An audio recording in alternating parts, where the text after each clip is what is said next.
Gens de la radio, gens de la boîte à images, bienvenue. Je m'appelle Amos Desesquers et je serai votre guide pour le programme Amos vous raconte son histoire. Une série de 10 épisodes portant chacun son thème. Je vais vous raconter des histoires sur les gens, les bâtisses, les débuts de notre village et les grands événements qui en ont fait une ville unique en plein cœur de la forêt boréale. Ouvrez grand vos oreilles puis montez le son.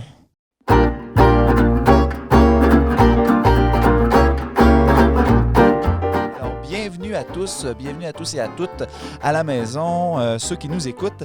Donc, toujours avec Bruno pour co-animer. Non, c'est pas ça, je voulais pas dire ça de même. Alors, toujours avec moi pour co-animer cette très instructive émission, on vous présente Véronique Filion. Véronique Filion qui est scénariste, conceptrice, directrice artistique, auteure, metteur en scène, grande improvisatrice et comédienne avec les productions du Raccourci. Bonjour Véronique. Bonjour Bruno. Un petit rappel sur ton pedigree. Donc, tu enseignes et écris des pièces de théâtre. Donc, tu en as fait déjà plus de 25 pièces de théâtre.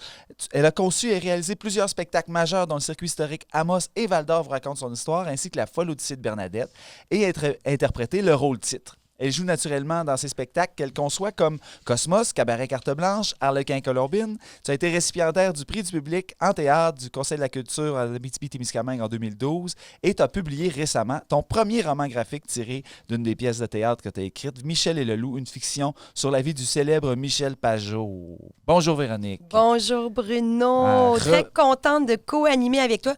Laisse-moi le plaisir de faire toi aussi ton pedigree impressionnant et souvent qu'on a fait ensemble. Hein?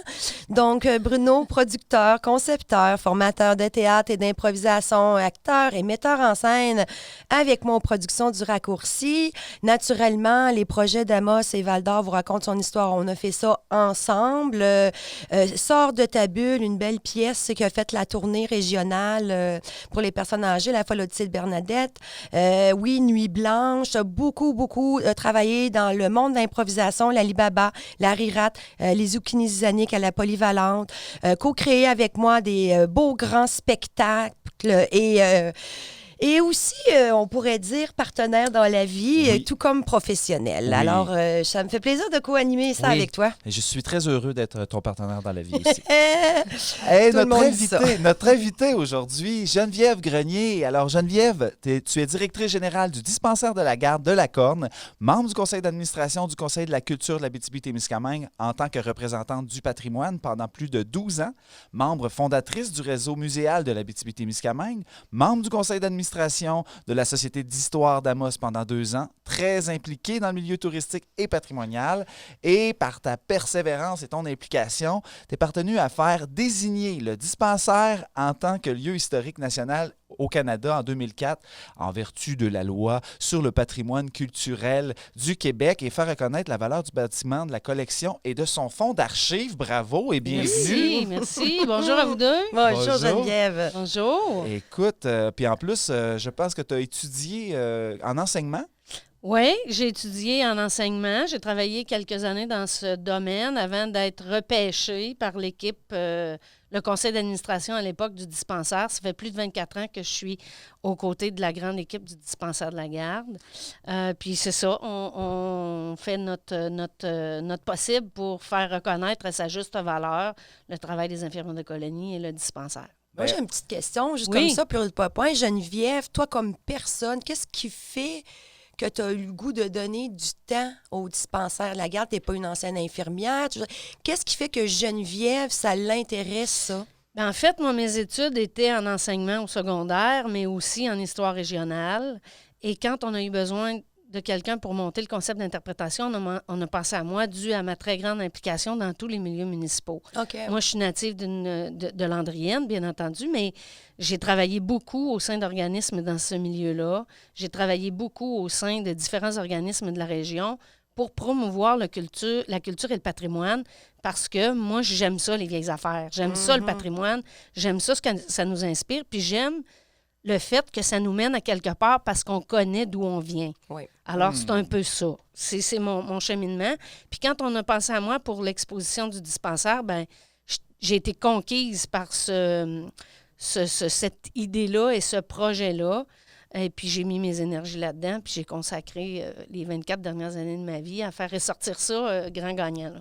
Wow. Et d'ailleurs, tu as été chaudement recommandé pour venir Oui. faire le podcast avec nous autres. Puis on a mis plein de vieilles affaires dans notre pour que tu sois bien à l'aise dans notre environnement. Vous êtes gentil. Ah oui, mais comme tu peux voir ici, on a le costume, je pense, d'une infirmière. Est-ce que c'était le costume des dispensaires?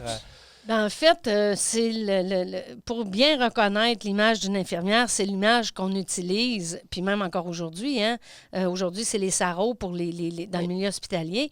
Mais à l'époque, c'était la noblesse de porter l'uniforme d'infirmière. Alors, on a conservé en grande partie cet uniforme-là parce que les infirmières de colonie, avant d'être des infirmières de colonie, étaient des infirmières. Ils sont gradués dans des hôpitaux, et ont suivi des formations d'où elles devaient porter l'uniforme. On l'utilise encore, même si... En fait, c'est qu'on utilise cette image-là encore, même si on sait très bien que l'infirmière de colonie ne portait pas son bel uniforme pour aller à domicile à des moins 40 avec des bordées de neige jusqu'aux genoux. Ouais. Mais on utilise ça quand même parce que c'est beau, c'est symbolique et ça représente quelque chose. Oui, et d'ailleurs, Bruno, on voit la petite coiffe avec la croix rouge. Ça, c'est une petite liberté que nous, on a pris dans nos costumes parce que justement, dans l'imaginaire collectif, une robe blanche avec une croix rouge, c'est tout de suite une infirmière, une garde malade. Elle ne portait pas ce petit logo-là, disons, là, mais pour les spectateurs, justement, c'est quelque chose qui est rapidement reconnaissable. Alors, pour ceux qui nous écoutent et qui ne nous voient pas, je vous invite à aller visiter soit notre page Facebook, on peut nous regarder sur YouTube également, sur Instagram. Vous allez pouvoir voir le joli costume, d'ailleurs, qui est utilisé pour le circuit Amos vous raconte son histoire. Et avant de se lancer dans le vif du sujet de l'émission, je vous invite à aimer notre page Facebook ou notre channel YouTube ou encore en vous abonnant sur notre balado ou Spotify ou iTunes. Je rappelle que vous pouvez également écouter tous nos épisodes en vous rendant directement sur notre site Internet des productions du Raccourci. J'aimerais remercier nos partenaires qui ont rendu possible la production de cette émission, particulièrement Hydro-Québec, ainsi que le programme de soutien financier au projet culturel de la Ville d'Amos, en collaboration avec le ministère de la Culture et des Communications du Québec.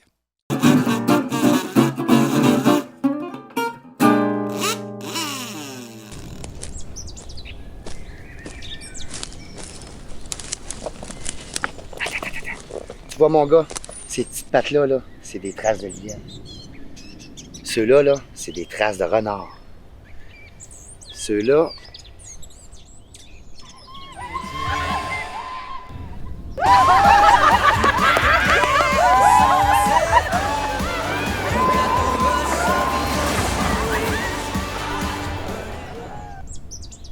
C'est quoi cet animal-là?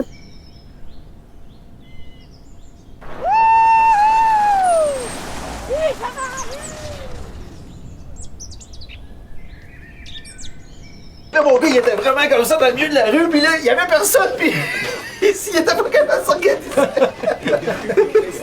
C'était vraiment très drôle. Hein? Vraiment drôle. Excusez, patron! Oui. C'est parce que l'employé que vous venez d'engager, il fait peur vraiment à tous vos clients.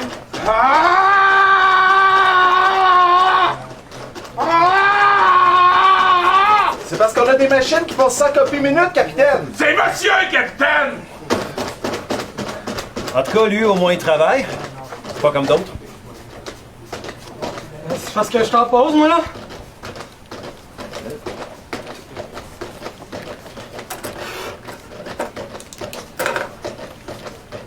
Let's go, madame. Rendement! Let's go! Pour tous vos besoins en impression. Imprimerie Aricana.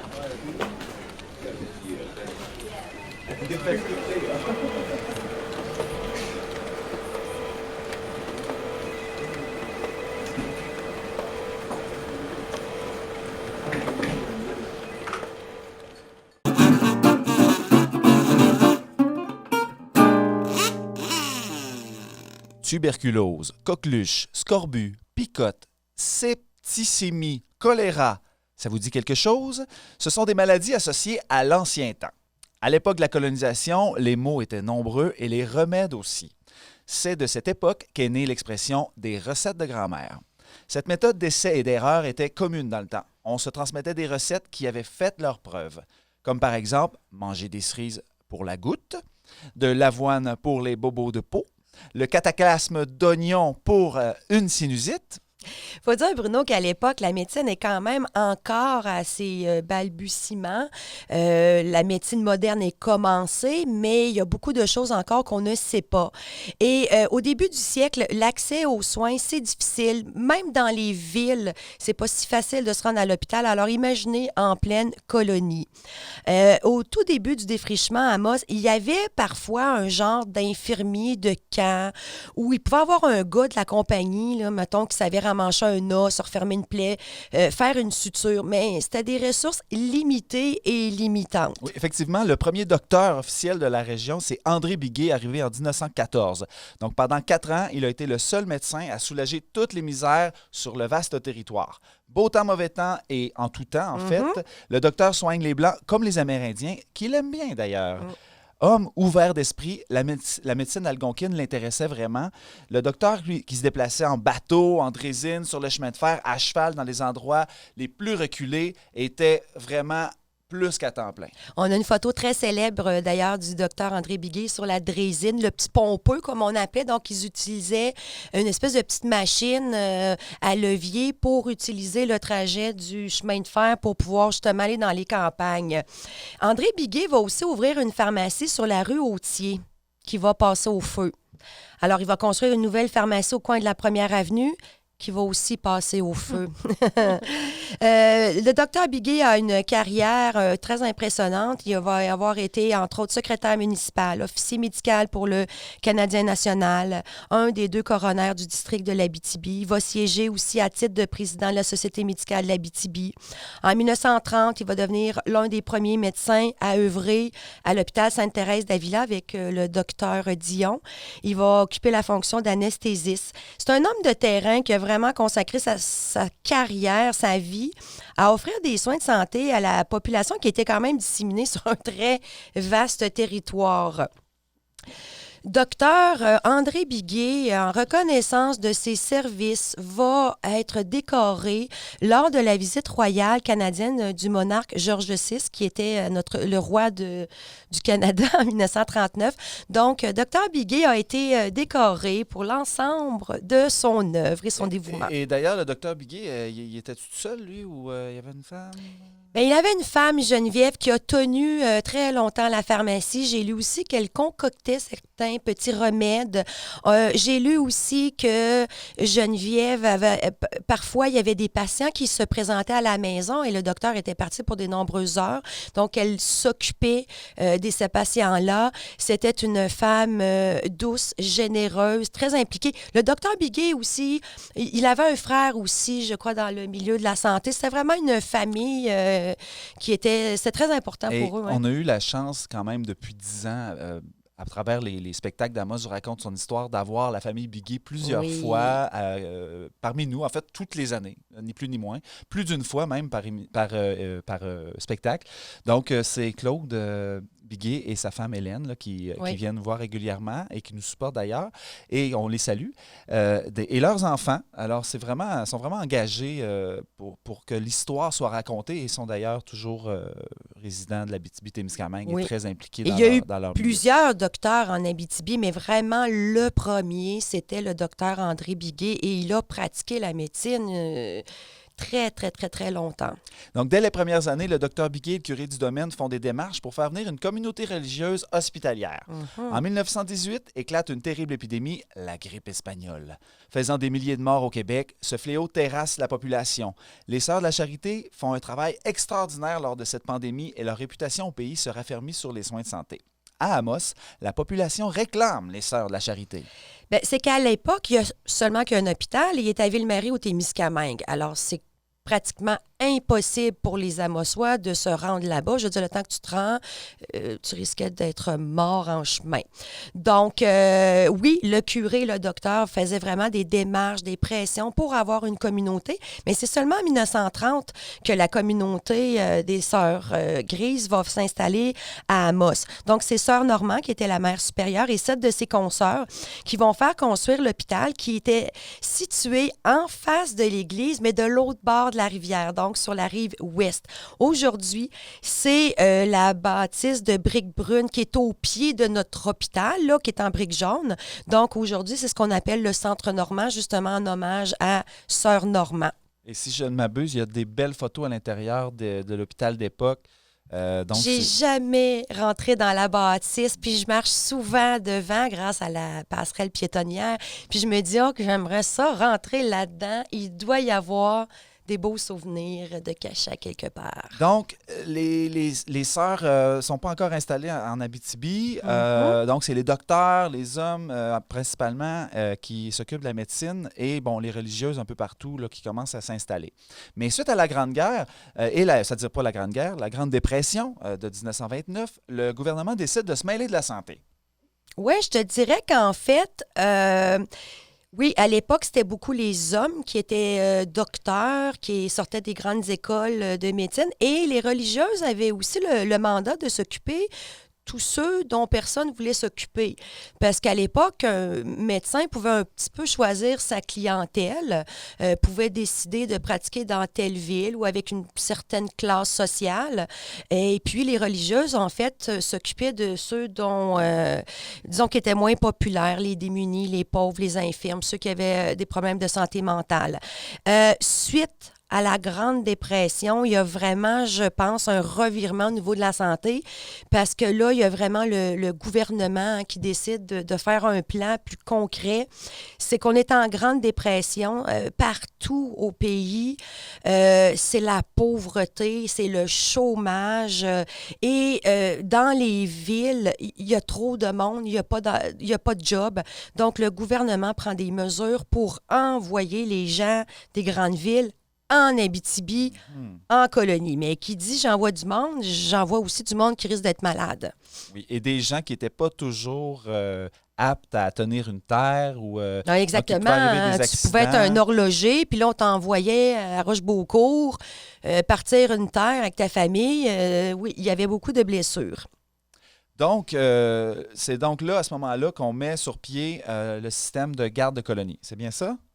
Oui, c'est puis ça, je vais laisser justement Geneviève nous en parler plus, mais c'est vraiment à partir de la Grande Dépression que là, le gouvernement se rend compte que finalement, les docteurs, de ce que j'ai lu, il aimait mieux pratiquer dans les grandes villes que s'en venir dans la colonie. Puis je pense que c'est encore un petit peu la même problématique aujourd'hui. On a de la misère à trouver des docteurs pour venir travailler dans les régions éloignées. Ça pogne pas. Les gens veulent rester avec leur famille dans les grandes villes, sont habitués à avoir un certain confort, les moyens de transport. Donc, c'était pas pour tout le monde l'Abitibi. Donc, c'est la même chose chez les docteurs. Les gens se garochaient pas pour venir pratiquer ici. Donc, il a fallu vraiment que le gouvernement fasse des mesures ou des lois pour obliger les gens. Puis je veux juste dire qu'une des gardes la plus populaire qu'on connaît en Abitibi, c'est la fameuse garde Pronovo, qui était la fille d'Émilie Bordelot et de Villa Pronovo, qui a vraiment existé. Blanche. Absolument. Mais on en a d'autres aussi qui sont moins connus parce qu'ils n'ont pas fait l'objet d'un film. Mais Blanche, et puis je me rappelle quand j'étais tout petite puis j'écoutais Les Filles de Caleb, c'était la première fois que je voyais à la télé, moi, la colonisation de l'Abitibi. Puis je venais d'ici, mais je ne connaissais pas l'histoire. Ça me fascinait. Et Blanche Pronovo a eu un succès au Québec. Puis les gens se sont mis à s'intéresser à c'était qui ces jeunes femmes-là qu'on garochait dans le fond de l'arène. Puis va sauver le monde. Ben, en fait, ces jeunes femmes-là, comme Blanche Pronovo, comme Eva Morin du côté de Rochebeaucourt de Barrault, comme Garde du chemin à la Corne, c'est des femmes qui ont suivi un cours d'infirmière. Puis elles ont passé des examens d'aptitude. On validait, est-ce qu'elles ont des aptitudes? Sont-elles capables de faire face aux épreuves que les médecins ne veulent pas aller surmonter dans les régions parce que c'est trop éloigné, parce qu'il y a de la mouche, parce que, tu sais, il y avait plein de raisons. Alors, ce qu'on faisait, c'est qu'on leur faisait passer des tests d'aptitude Et une fois que ces femmes-là répondaient avec succès aux conditions, on leur attribuait une colonie ou un village.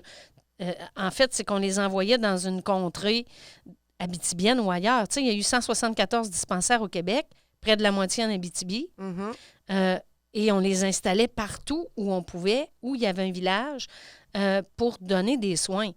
C'était bien beau, là, le gouvernement vidait les villes pour envoyer des gens dans les contrées éloignées, mais ça prenait des soins de santé.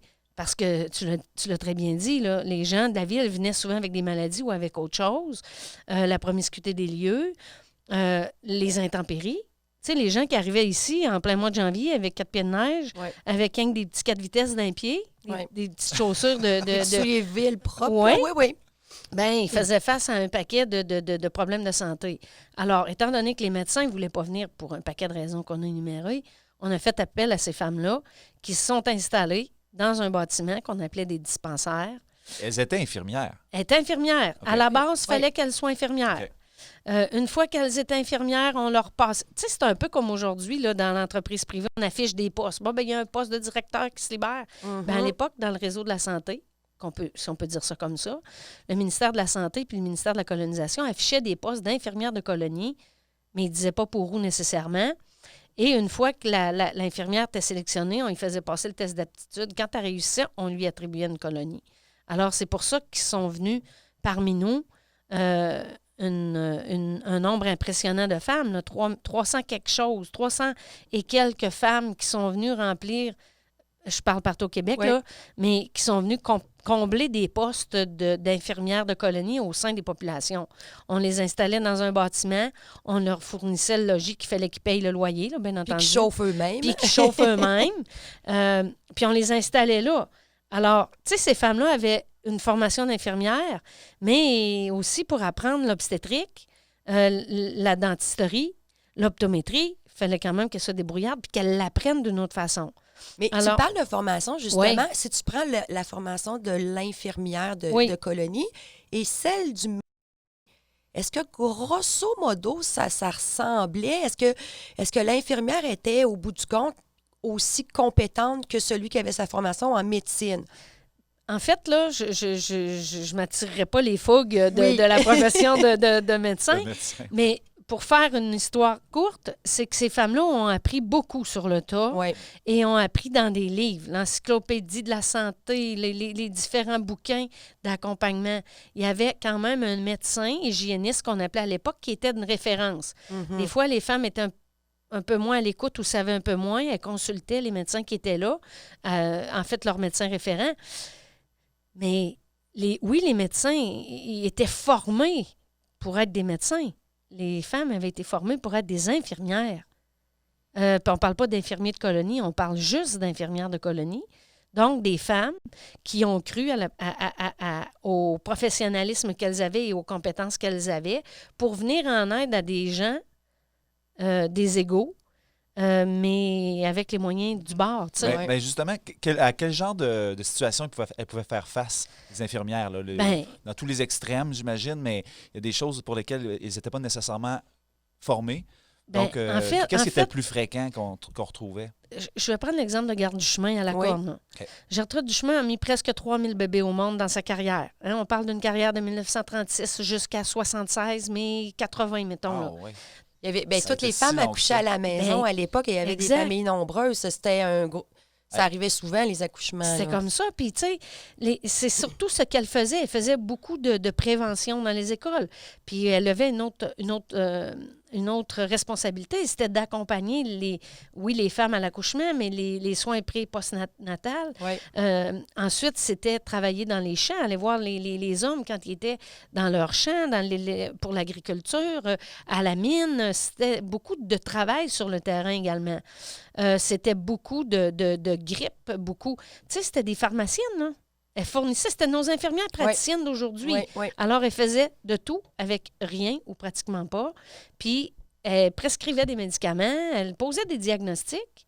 Hey, c'est un sacrilège, ça, là. Poser des diagnostics quand tu es juste une infirmière. Exactement. Mais tu te dis, tu es en pleine petite colonie, tu as qui est malade devant toi, c'est contagieux, ses frères vont l'avoir. À un moment donné, il y a eu justement, comme on dit, des petites pratiques, on dirait illégales, mais à un moment donné, tu es tout seul dans le bois, puis tu essaies de sauver ton patient. Donc, tu y vas du meilleur de ta connaissance. On lit dans certains ouvrages d'infirmières de colonie des trucs qui ont du gros bon sens. Absolument. Mais que tu te dis, oh, on ferait pas ça. Un petit bébé qui était prématuré, il fallait l'amener à l'hôpital. L'infirmière l'enveloppe dans du papier d'aluminium avec des bouteilles d'eau chaude pour le garder au chaud. Mais le bébé a survécu, mais on ferait pas ça aujourd'hui. Pourquoi on le ferait pas aujourd'hui? Ben, oui, Je pense qu'on n'aurait pas le choix de le faire, mais... On le ferait, mais c'est comme tu parlais, elles étaient débrouillardes. Puis à un moment donné, tu dis, je vais pas me dire, est-ce que je suis éthiquement autorisée à enlever une dent? Regarde. On va l'enlever. En fait, on leur demandait ça. Hein. Dans les examens d'aptitude qu'on leur passait, on s'assurait qu'elle avait une base en obstétrique, une base en dentisterie. Ça aussi, c'est quelque chose de fréquent. Puis, tu sais, elle faisait... oui, elle avait des daviers, des pinces pour l'extraction dentaire, mais il n'y avait pas rien pour geler. Tu sais, il n'y avait pas d'anesthésiant. C'était de l'huile de clou de girofle. C'était, tu sais, on utilisait les moyens du bord qu'on avait pour arriver à donner des soins de qualité à notre population, puis d'en sauver le plus possible. C'était ça le but. Ben, d'ailleurs, ça devait être un peu ça qui les attirait vers l'aventure des gardes de colonie. Il devait y avoir des personnalités qui étaient faites pour ça. Là. Écoute, il y en a eu beaucoup, mais il y en a qui ne sont pas restés. Ah, c'est sûr, puis, quand tu t'es confronté à des grandes souffrances, que tu es toute seule, il faut penser que ces femmes-là habitaient toutes seules leur dispensaire résidence, qui n'avaient pas à l'occasion, quand la garde avait un peu les moyens, là, elle était capable de se payer une aide domestique, puis on lui suggérait fortement dans son contrat d'embauche de tout faire pour se trouver quelqu'un pour venir l'aider à la maison. Mais sinon, elle était toute seule. Fait que prenez une jeune femme de 17, 18, 19 ans qui part de chez papa-maman, de la grande ville, et qui s'en vient en colonie, avec des mouches, 4 pieds de neige, pas d'amis, pas de support, Exactement. Pas personne qui va t'aider. Et est-ce que ça se peut? Est-ce qu'elles étaient obligées d'être célibataires comme on exigeait des institutrices? Là? Absolument. Fait qu'on ne pouvait pas avoir un mari qui préparait le souper. C'est quoi? C'est Non, parce ça se qu'il y fait en pas, a... Pas dans ce temps-là. Tu t'interdis les Pas hommes dans en ce temps-là, cuisine. exactement. Oui, c'est vrai. Mais... Tu sais, ça, c'est une réalité. Hein? Il y a beaucoup de femmes qui ont aspiré à cette profession-là, des Abitibiennes, là. Des gens de l'Abitibi qui ont été formés pour devenir infirmières, parce qu'on en a eu, là. Sœur Normand, là, à un moment donné, dans sa carrière, là, il y a eu de la formation qui s'est donnée dans cet hôpital-là. Il y a des femmes qui voulaient devenir infirmières de colonie, mais elles ne pouvaient pas se marier. Parce qu'à l'époque, on pense que c'est une... Je dirais pas une dictature, je n'irais pas jusque-là. Je pensais que tu allais dire une hérésie. On n'ira pas là non plus. On n'ira pas là non plus. Mais quand même, c'était interdit de se marier.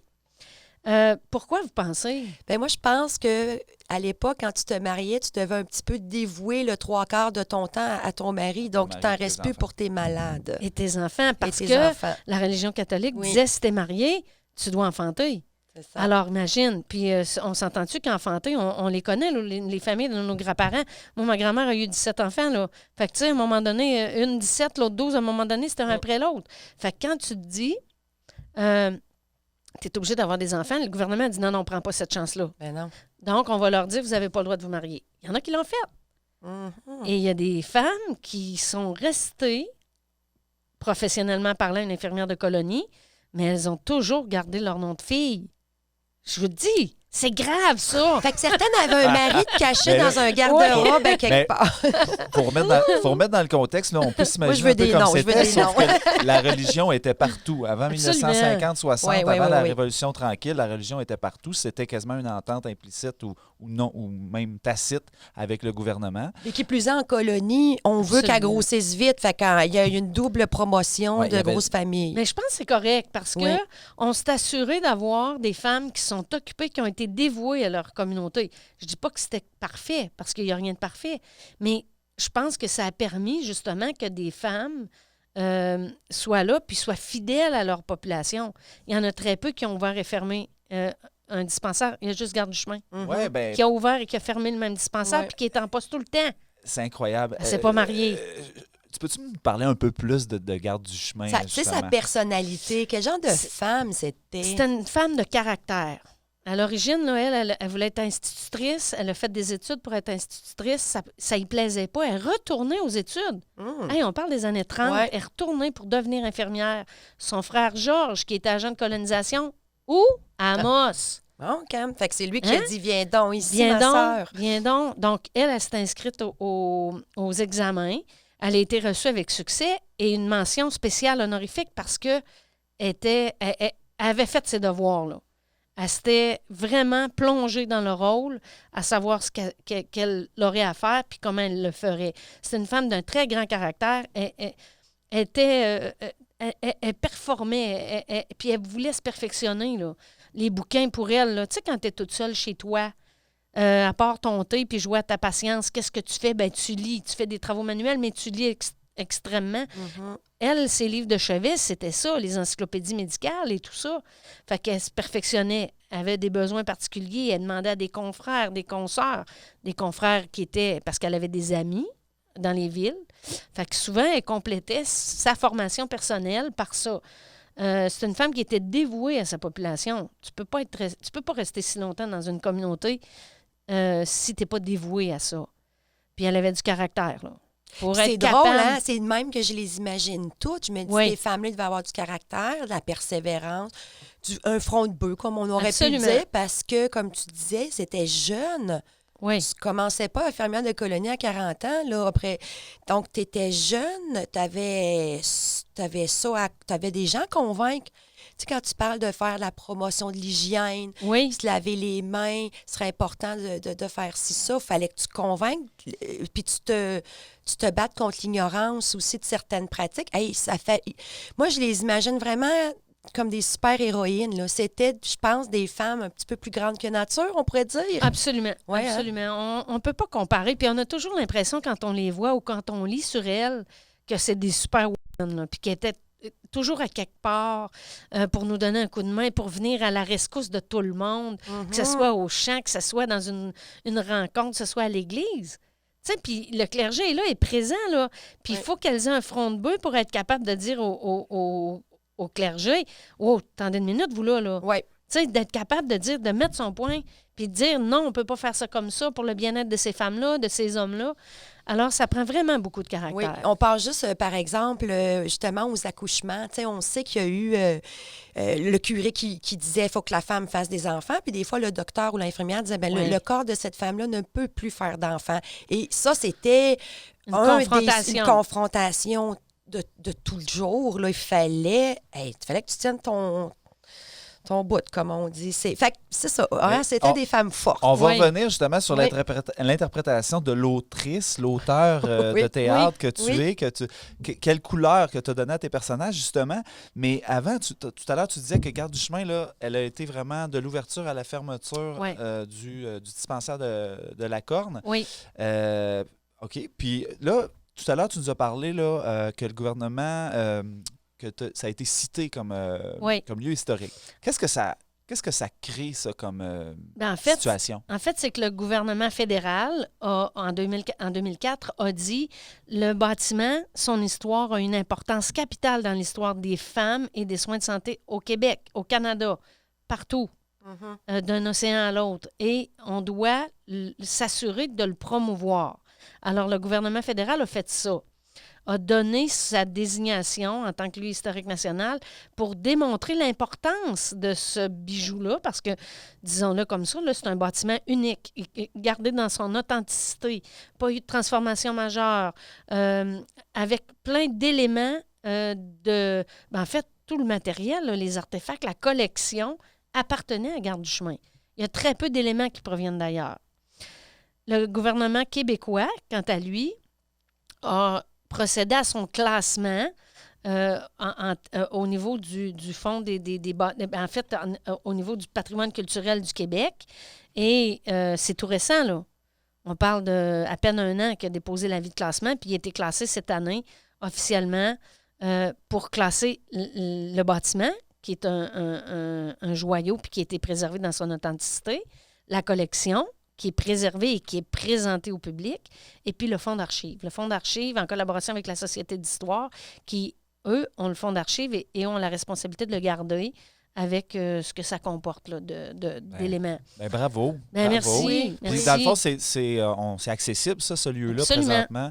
Absolument. Donc, on peut le visiter, peut-être pas en tout temps, en temps de pandémie. de pandémie, là, mais Non, mais il dans le lieu touristique. y a le Oui. fantôme de garde du chemin qui peut vous vacciner à l'entrée. Oui, puis qui nous regarde avec ses gros yeux quand on fait quelque chose de pas sanitairement correct. Exactement.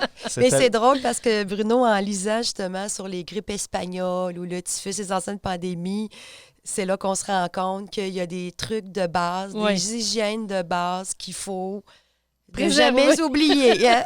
Oui, puis de temps en temps, une petite pandémie pour nous rappeler de se laver les mains en tout temps, le plus souvent possible. Oui. Ça fait quasiment du bien. Ça nous prend ça, nous autres, l'humanité, de se faire rappeler à l'ordre. Oui.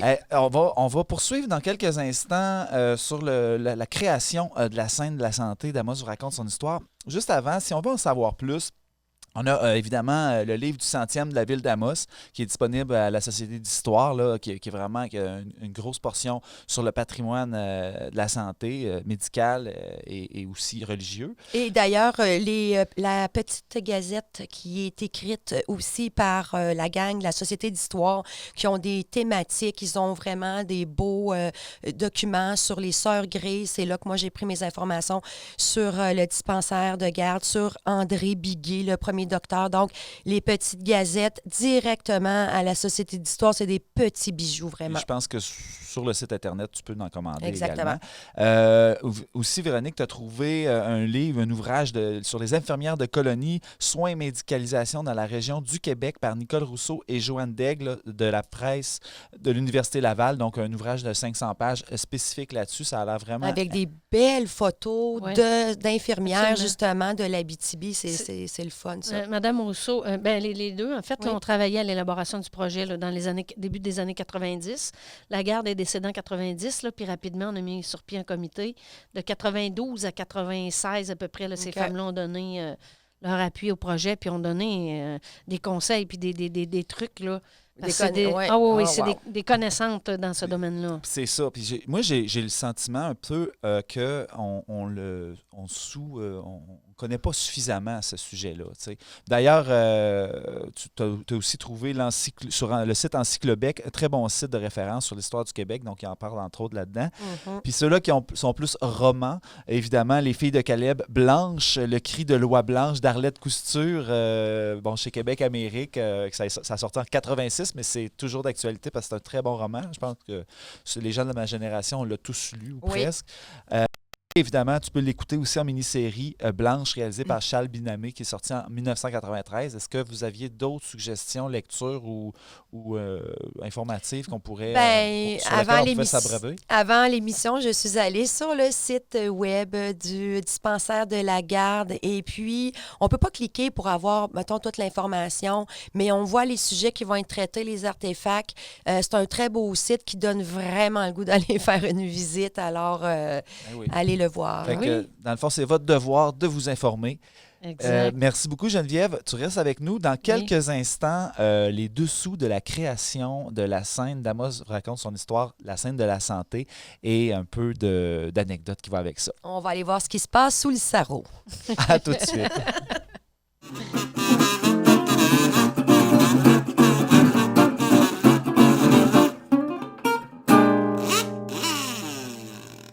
Nous interrompons votre programme pour votre bloc d'annonces commerciales. Nous tenons à remercier nos partenaires qui nous permettent de vous offrir ce programme extraordinaire totalement gratuitement à toutes les semaines. Tout d'abord, notre partenaire présentateur, Noroto Nissan, qui saura vous trouver le véhicule approprié. Noroto Nissan, un service de qualité depuis les 40 dernières années. La ville d'Amos, partenaire fondateur des circuits et spectacles, Amos vous raconte son histoire. Amos, berceau de l'Abitibi, la ville de l'avenir, longée par la majestueuse rivière Arikana. Hydro-Québec, qui participe avec nous depuis près de 10 ans. Notre député Sébastien Lemire, qui tient à apporter son soutien à la communauté artistique et culturelle d'ici. Agnico Eagle, société d'exploitation aurifère en activité depuis 1957. Toujours dans le domaine minier, Ressources Bonterra, à la tête de 3 projets miniers près de Lebel-sur-Quévillon. Location Amos, spécialiste en location et en vente d'équipements forestiers, miniers et de construction, situé à Amos dans un magasin fraîchement rénové. Merci à tous nos partenaires médiatiques. Médiaté, fier de participer au contenu créé par des gens de chez nous. TVA et Nouveau Abitibi. Capital Rock et Wow FM, propriété de Cogeco Média. Merci au journal Le Citoyen et à Bao Média. Une mention également pour NIAC, spécialiste en hébergement web, développement de sites et d'applications qui offrent des outils technologiques à toutes les entreprises. Merci à ProTech, au Centre du camping d'Amos et Lassar et à Canadian Tire d'Amos pour leur participation financière au projet. Merci de les encourager, puisque c'est grâce à eux que vous pouvez en apprendre davantage sur votre histoire. Bon programme!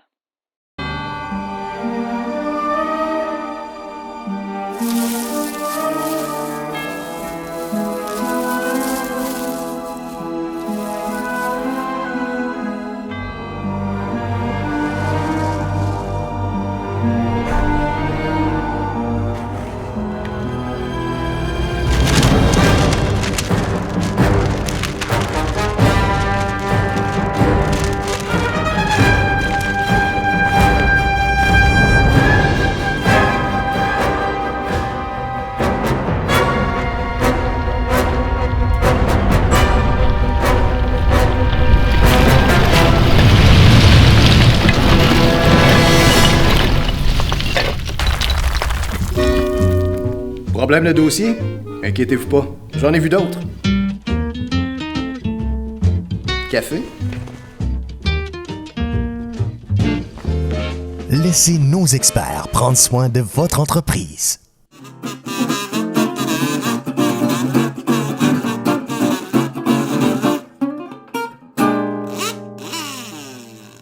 Alors, dans la scène de la santé d'Amos vous raconte son histoire, l'auteur, Véronique Filion, a voulu mettre en scène les 3 secteurs de la santé rassemblés, c'est-à-dire la médecine, la religion et le gouvernement.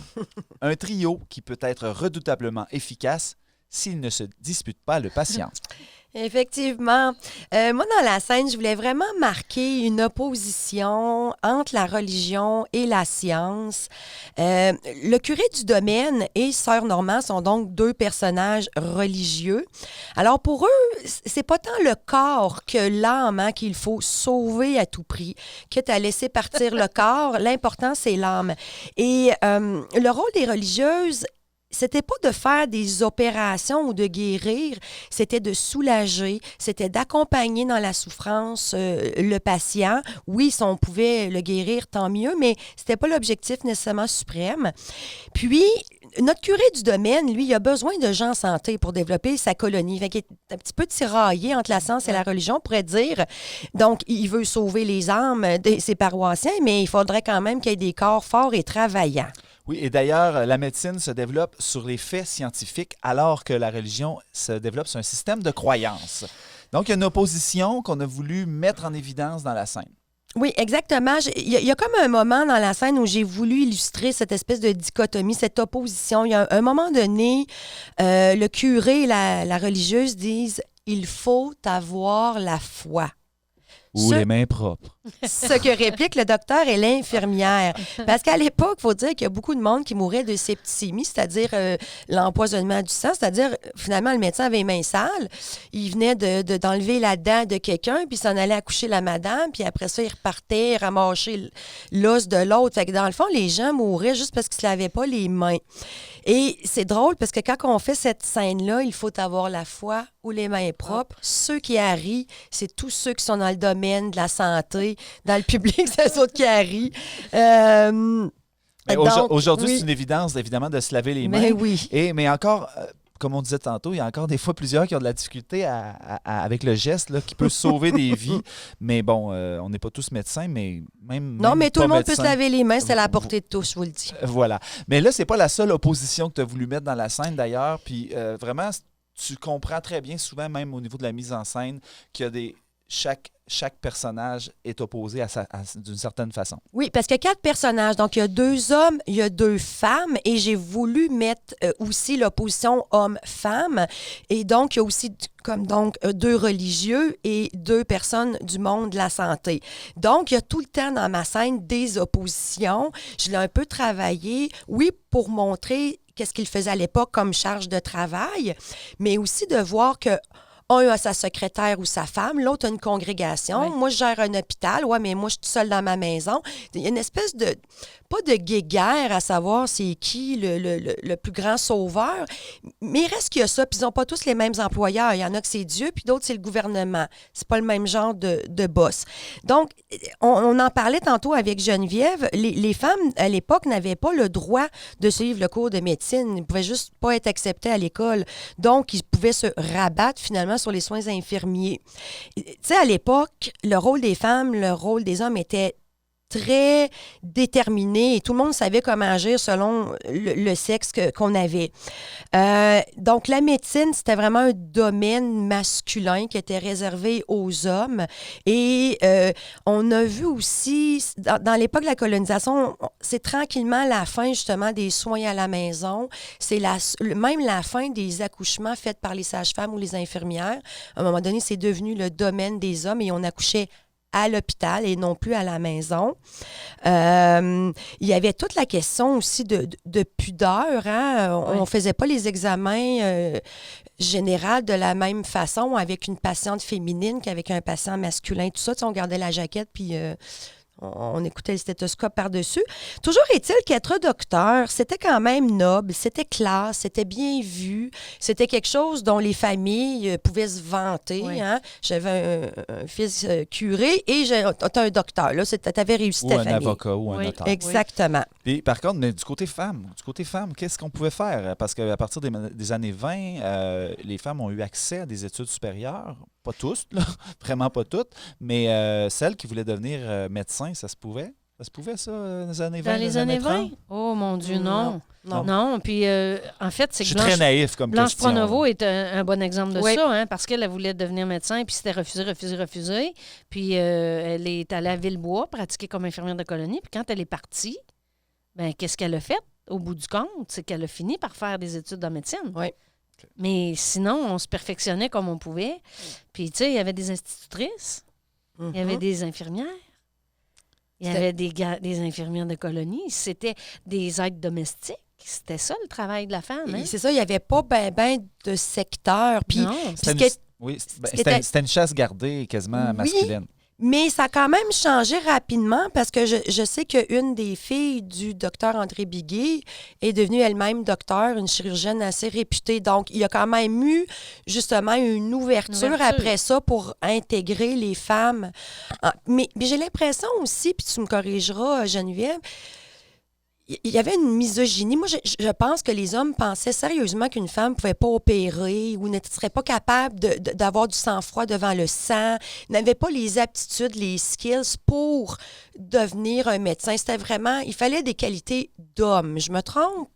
Tu te trompes absolument pas, parce que les femmes, hein, le rôle qui leur était prédestiné, c'était lequel? C'était d'être une femme, d'être une maman, puis de s'occuper de la maison. C'était ça, le rôle prédestiné. Oui. Puis c'est vrai qu'au fil des années, au cours des années 60, là, on a vu une poussée montante dans les professions masculines qui sont devenues féminines et vice-versa. Oui. Tu sais, ça aussi, ça existait, mais les femmes ont décidé de se prendre en main dans les années... Ben, on dit se prendre en main, c'est pas tout à fait ça, mais tu sais... Brûler leurs brassières. Ouais, il y a eu faire des une manifs. Oui. Ben, il non, fallait mais il y a eu l'apprendre. avec Oui. l'émancipation de la femme, c'est ça qui s'est produit. Les femmes ont dit non, moi j'ai le droit d'aller travailler, j'ai le droit à un salaire égal pour un travail égal. Puis pourquoi qu'on a tellement eu besoin de ces femmes-là? C'est justement pour la dextérité que certaines démontraient. Quand on parle qu'il y a des femmes qui étaient dans les usines et que ça prenait des doigts de feu pour l'armement, ça prenait des petites mains, des petits doigts. C'est la même chose pour la chirurgie. Ouais. C'est la même chose pour la dentisterie. Ben moi, personnellement, là, je me serais fait faire une petite suture par une femme qui maîtrise le point de croix à la broderie, plus que par un gars qui a fait un bûcheron. Donc, mais de toute façon, aujourd'hui, on a prouvé que les femmes pouvaient très bien être dans le domaine de la médecine et qu'un garçon peut être infirmier aussi. Il y a pas de... C'est pas genré comme métier, mais à l'époque, ça l'était. Puis dans la pièce Bruno... Le docteur et le curé ont quelques petites répliques condescendantes. À un moment donné, le docteur qui dit à la garde malade, vous avez la tâche d'un médecin, mais pas le titre, et puis encore moins le salaire. Exact. Et on le met, cette condescendance-là. Oui. En fait, ça a toujours été un choix, je pense, dès le début de la conception de ce spectacle-là, d'offrir la voix aux femmes, parce qu'en plus, dans les livres d'histoire dans lesquels on fait des recherches au départ, il y a beaucoup d'hommes qui sont passés à l'histoire dans les débuts de la colonisation. Fait que là, on s'est dit, ben non, on a plus de femmes comédiennes que d'hommes. Il faut trouver des personnages. Concrètement, ça prend des personnages pour donner voix à ces filles-là. Mais sais-tu quoi, Bruno? Quand on se met à regarder tout ça, là, puis qu'on se met à chercher un peu là, dans tout ce qu'on connaît, puis référez-vous à vos histoires de famille, là. Oui. C'est pas vrai que c'est juste les hommes qui étaient à l'avant-plan tout le temps. Non. C'est parce que les femmes, elles ne disaient rien. C'est Tu sais, ça. une femme qui a mis 17 enfants au monde, là, c'est une Wonder Woman. Hein? On s'entend? Je mets On est n'importe d'accord, qui on au est défi. d'accord. Mais, tu sais, Garde du chemin en était une. Il y en avait plein d'autres. Puis ces femmes-là, ben on les connaissait pas. Puis là, on commence à les connaître aujourd'hui. Mais c'est bon, ça. Il y a des trouvailles là-dedans, hein? Oui. Puis ce qui est le fun, justement, c'est que en mettant le site du dispensaire de la garde, tu l'as dit tantôt, c'était pour aussi remettre l'importance du travail des femmes. Tu sais, quand je faisais des recherches sur André Biguet, là, on sait qu'il est marié à Geneviève Germain. C'est toute la ligne qu'elle a. Heureusement, il y a encore de ses descendants qui pouvaient en parler, mais tu sais, elle tenait la pharmacie, Absolument. elle s'occupait, elle faisait les remèdes, elle s'occupait de certains patients. Puis tu dis, elle, par exemple, elle a une petite phrase, mariée à Dr André Biguet, ça finissait là. Puis son histoire aurait tellement pu être autre chose. Oui. Fait que c'est un peu ça, hein? Je trouve que c'est méconnu. Puis là, ben, on travaille là-dessus. Je te le dis, Véronique, tu vas avoir des rôles à remettre dans tes pièces de femmes. Parce que je dois le dire pour ceux qui n'ont jamais vu les spectacles, je suis quand même une fille au féminisme bien implantée et j'ai toujours trouvé ça important dans le circuit, puisque les femmes ne font pas partie des livres d'histoire, de leur donner une parole en chair et en os. Donc, j'ai développé des personnages féminins. J'aime aller chercher des femmes qui ont...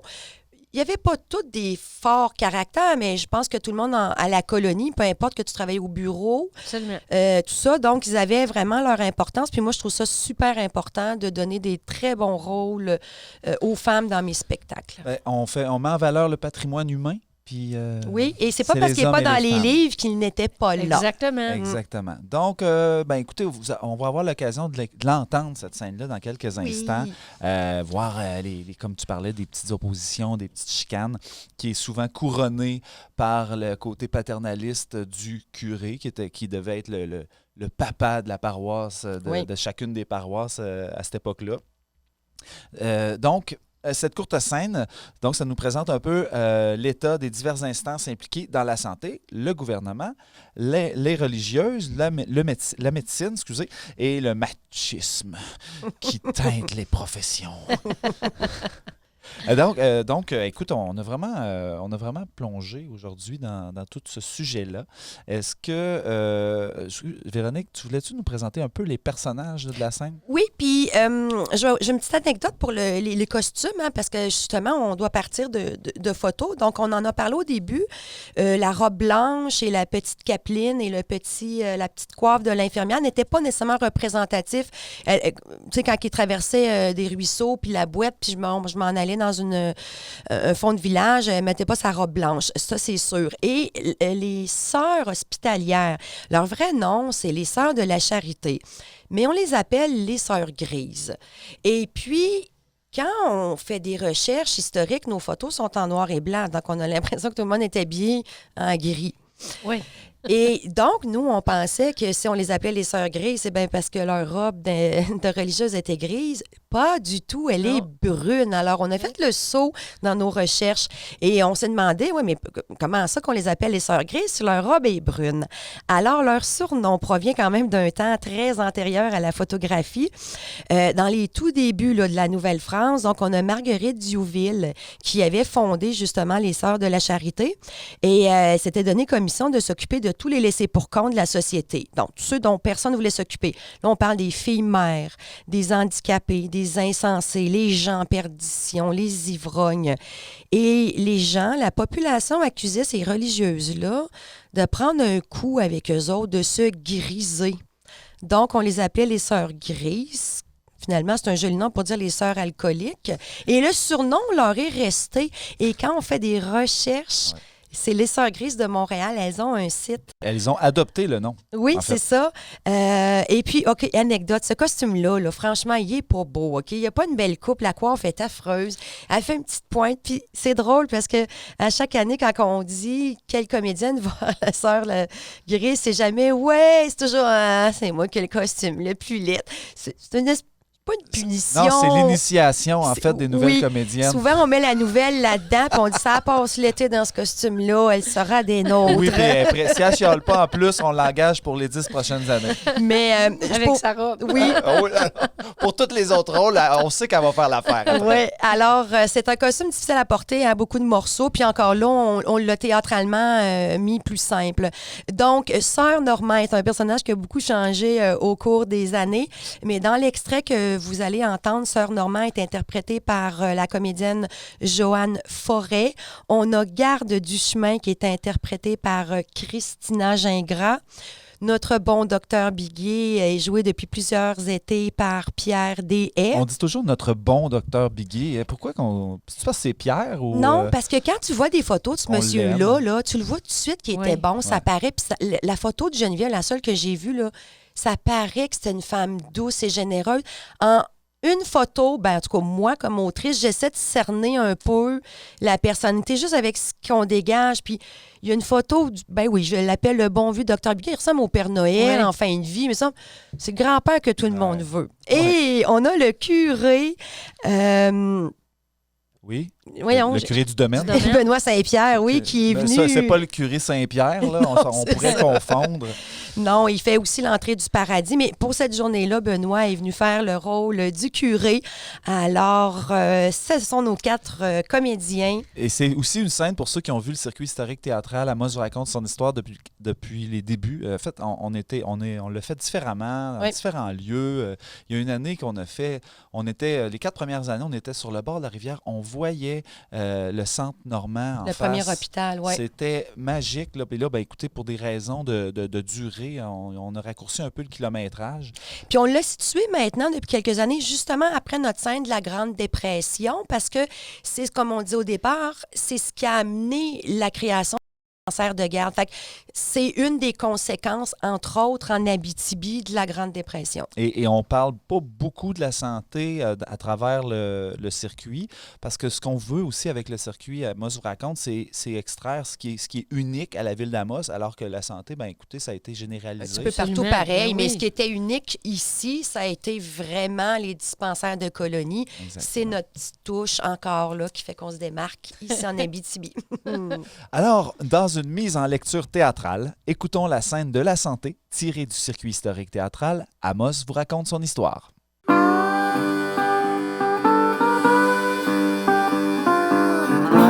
Dans ces temps de misère, c'est bon de se serrer les coudes. Mes chers paroissiens, je vous rappelle que ce que l'on donne nous est remis au centuple. Soyez généreux avec les gens qui n'ont pas votre chance. Je remercie personnellement les dames patronesses pour leur acte de charité et que cela serve d'exemple. Cette crise mondiale nous affecte profondément. C'est la famine partout. Les gens des grandes villes nous sont envoyés ici, mais c'est pas mieux s'ils succombent au froid ou à la maladie. On ne peut retarder la construction de l'hôpital. Les besoins pour la population sont énormes. La colonie a besoin de gens en santé pour mener à bien son développement. La construction de l'hôpital Sainte-Thérèse commencera au printemps 1930, monsieur le curé. C'est officiel. Ce sera un petit hôpital de 35 lits où moi-même et mes 7 compagnes se dévoueront auprès des malades. La population n'aura donc plus à aller à l'hôpital de Ville-Marie. Bien, réjouissons-nous de l'ouverture de l'hôpital Sainte-Thérèse. Nos malades méritent d'être traités comme on le ferait avec le Christ lui-même. C'est le désir de Monseigneur. Je peux vous assurer que les Sœurs Grises ont démontré partout au pays leurs compétences et leur humanité à donner des soins à tous ceux qui en nécessitent. En effet, Sœur Normand, les religieuses ont beaucoup de compassion. Quant aux docteurs, ils ont le savoir et l'expertise. Et moi, garde du chemin, infirmière de colonie, je suis géographiquement près des gens parce que j'habite dans un rang pas loin du village. Avec l'ouverture de plusieurs villages selon les plans de colonisation dirigés du gouvernement, la population s'est étalée sur le territoire. Si je soigne les âmes, vous, docteur, bonne sœur et garde malade, vous soignez les corps. Bien. Je vais demander aux dames patronesses, une organisation caritative bien impliquée, d'organiser les souscriptions dans la paroisse pour amasser des fonds pour l'hôpital. Ce nous sera d'une très grande aide.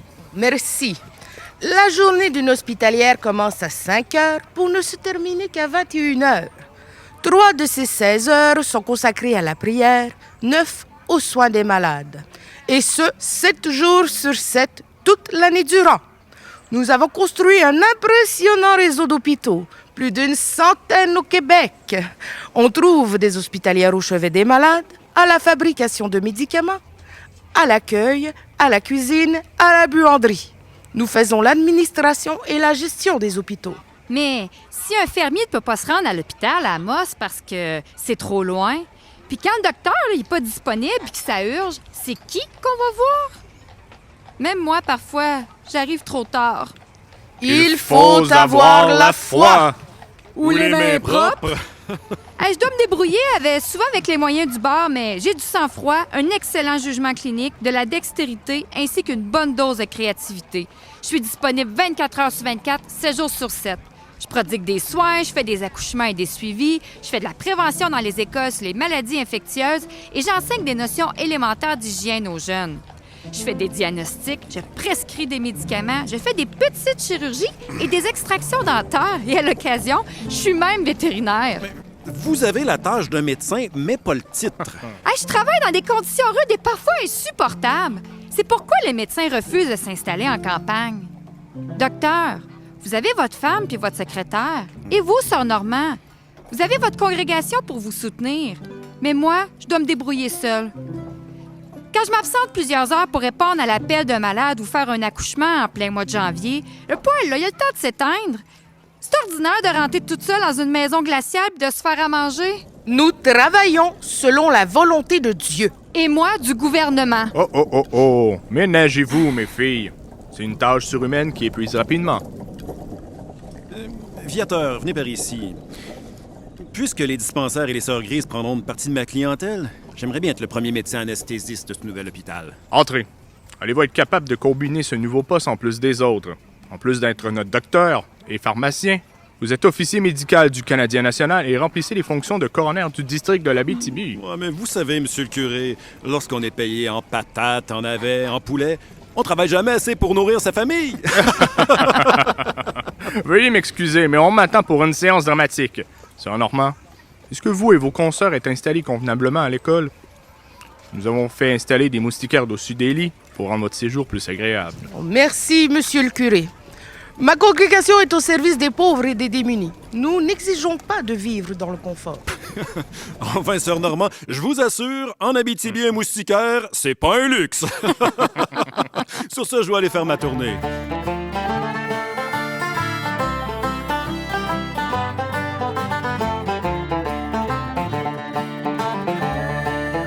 Vous aimez le podcast d'Amos vous raconte son histoire?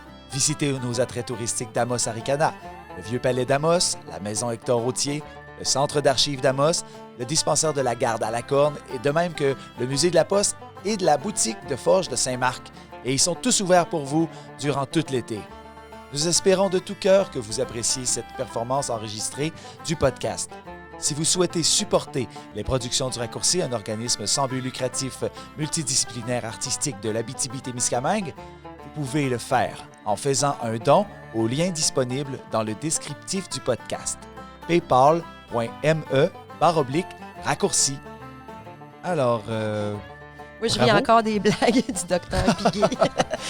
Je dois dire que dans mes recherches, à un moment donné, il était juste écrit une petite phrase « Il a beaucoup d'humour », entre autres dans son pedigree. Fait que je me suis toujours amusée à faire des blagues, pas toujours réussies, là, mais par le docteur. Il y a de l'humour. Il y a de l'humour. C'était écrit ça dans sa biographie, alors j'ai essayé de le mettre dans le personnage. Puis comme l'histoire de patates et d'être payé en patates, il y en avait. C'est parce que, tu sais, le docteur intervenait, peu importe si la personne avait des sous ou pas pour... Puis je pense que les infirmières, c'est la même chose. Oui, c'est ça. Souvent, elles faisaient du troc avec les familles. Oui. Tu diras à ta femme de me faire une tarte, tu m'amèneras un pain. Il viendra rentrer mon bois de chauffage. Oui, c'est ça. C'est pour ça qu'on dit le bon docteur Biguet. Oui. Parce qu'il revenait à la maison avec ben de la bouffe et pas une scène. Et puis, Écoute, aviez-vous quelque chose à rajouter sur le sujet? On a vraiment fait une bonne plongée dans le sujet de la santé. Oui, absolument. Ben, je pense qu'on le voit bien dans l'interprétation, comment que justement Garde du chemin, hein, on l'entend, elle est déterminée, elle s'oppose justement, elle explique finalement c'est quoi sa réalité, alors que la religieuse, c'était pas plus facile pour eux autres. Là, puis je dis pas que c'était la meilleure, mais ils avaient justement un support, une institution, puis on voit justement les deux hommes sont beaucoup moins enflammés. Et elle, c'est une jeune, puis je l'ai toujours travaillé, ce personnage-là, de dire à la comédienne, je veux que tu sois bien déterminée, puis que, tu sais, qu'on sente, que tu représentes, en fait, chaque personnage représente une réalité, donc elle représente un petit peu cette place des femmes-là. La jeunesse. D'être des battants, d'être autonomes et de pas nécessairement avoir la reconnaissance sociale de leur travail. Fait que je pense que ça s'entend bien, justement, dans la scène. Oui, ça s'entend super bien. La scène est parfaite, là. Mais, tu sais, on sent la dualité entre tout le monde, puis à quelque part, on sent que... tout se rejoint. Là. On arrive au même but, à la même place, mais par des façons différentes, avec des populations très différentes et des moyens rudimentaires ou différents ou complètement autre chose. Dans une colonie, en plus, là, le curé organise des campagnes de souscription avec les dames patronesses pour construire l'hôpital. Tu sais, je veux dire, l'Abitibi, il y a quand même ça de beau, puis c'est ça qu'on veut montrer aussi avec Amos vous raconte, c'est la grandeur surhumaine des personnages, des actions qui ont été posées ici.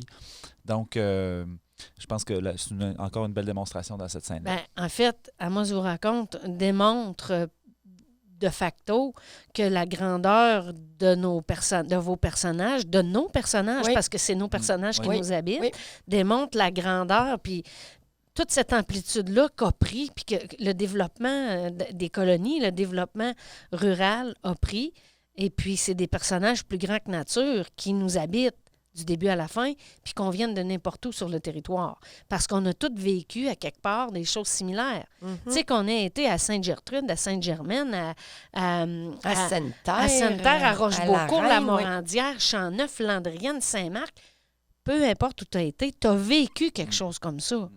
Que ce soit au niveau ecclésiastique, que ce soit au niveau les religieuses, les curés, les docteurs, tu sais, les infirmières de colonie, on a tous vécu ça.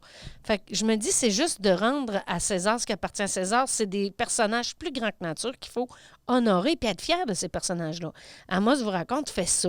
Nous permet à nous, l'excursionniste, le touriste, le visiteur, de voir ça puis de grandir par rapport à ce qu'on voit puis ce qu'on entend. C'est merveilleux. Ben, merci. C'est parfait, c'est merveilleux. On veut que ça continue, d'ailleurs. Tu sais, c'est ludique, hein? Fait que on n'a pas la vérité. La vérité infuse dans tout. Non. Mais, par contre, on a une bonne idée de ce qui se passe.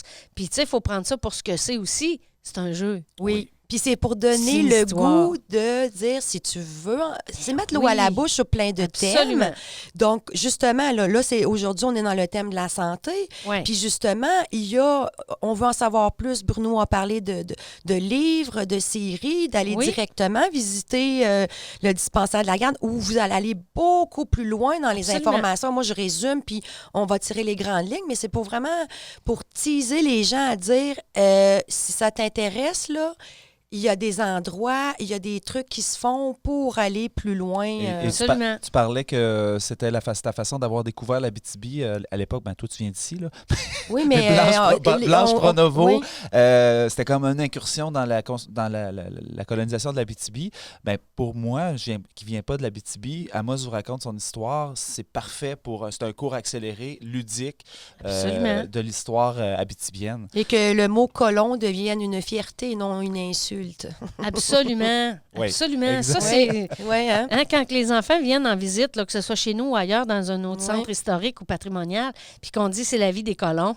Tout le monde était colon. C'est ça. Mais quand ils comprennent, attends une minute, là, mes grands-parents, mes arrières, ils ont été des colons. Oui, on vient ça, c'est quelque chose. Puis tout le monde a une anecdote d'ailleurs là-dessus à nous raconter, les gens d'ici. Mais ça sera pour un autre épisode. Alors, merci beaucoup Geneviève Grenier d'avoir nous rencontrer pour ce dernier podcast de la série de 10 épisodes. Véronique Filion, merci aussi. Merci à toi, Bruno d'avoir été là.